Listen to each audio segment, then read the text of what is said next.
Katulad nga nung sinasabi ko kanina ay inuuna kong lutuin yung mga lumang pagkain sa ref bago kami mag-grocery. At may natira pa nga kaming 2 pirasong bangus.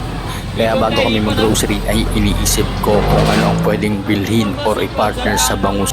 At nakakita nga ako sa grocery store ng langka kaya agad ko siyang binili mga kakusina. Sa palengke na nga pala ako bumili ng gata kasi medyo mahal sa grocery. Bumili na rin ako ng mga lulutuin ko para sa aking mabibisang tanuluts. At nakabili nga tayo dyan ng bangus kasi gagawa tayo ng easy bangus mga kakusina. Bumili din ako ng pork isa kasi medyo matagal na rin ako hindi nakakakain ng gano'n. Medyo ginabi na nga tayo dyan sa pamimili at ang dami pa rin tao sa palengke. Medyo maulan pa nga dyan. At sabi ko pag umulan ay wala akong dalang payong kaya maliligo ako ng di oras pag lumakas. Sa bagay sanay naman akong maligo sa ulan. Nung bata pa nga ako pag masaya kaming naliligo sa ulan at kung minsan ay nagpupunta pa nga kami sa ilog para maligo mga kakusina. Nakauwi na nga ako sa bahay at nagumpisa na rin akong magluto. Pinakuluan lang natin yung konting pork para gagawin natin sahog sa ating ginataang langka. Pagkatapos maluto ng pork ay magigisa na tayo ng ating mga aromatics. Sibuyas at bawang lang naman mga kakusina. Gisahin lang natin at pagkatapos ay ilalagay na rin natin yung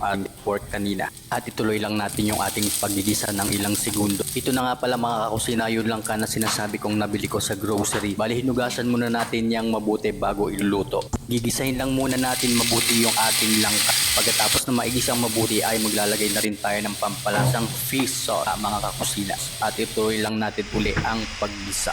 I-toast lang natin ng ganyan para mag-mix sa mga ingredients mga kakusina.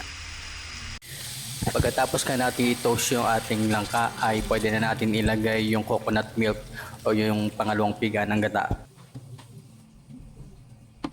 At tatakpan lang natin yan mga kakusina hanggang sa lumambot. At pag malambot na nga yung ating langka ay pwede na natin ilagay yung coconut cream or yung kakang gata. At ito na nga pala yung 2 pirasong bangus na sinasabi kong natira pa. Kaya tayo bumili ng langka ay para gataan at i-partner sa ating 2 pirasong bangus mga kakusina. Naglagay na rin tayo ng pamitang durog at ilagay na rin natin yung siling green para sa ating ginataang langka mga kakusina.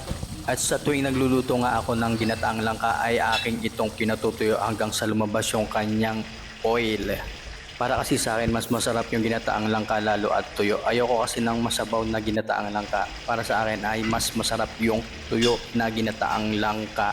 Malapit na maluto yung ating ginataang langka kaya i-ready na natin yung ating rice. Panigurado ay makakadalawang rice tayo na to. At hanggang dito na lang ang aking video mga kusina. Thank you for watching. Yun lang. Bye!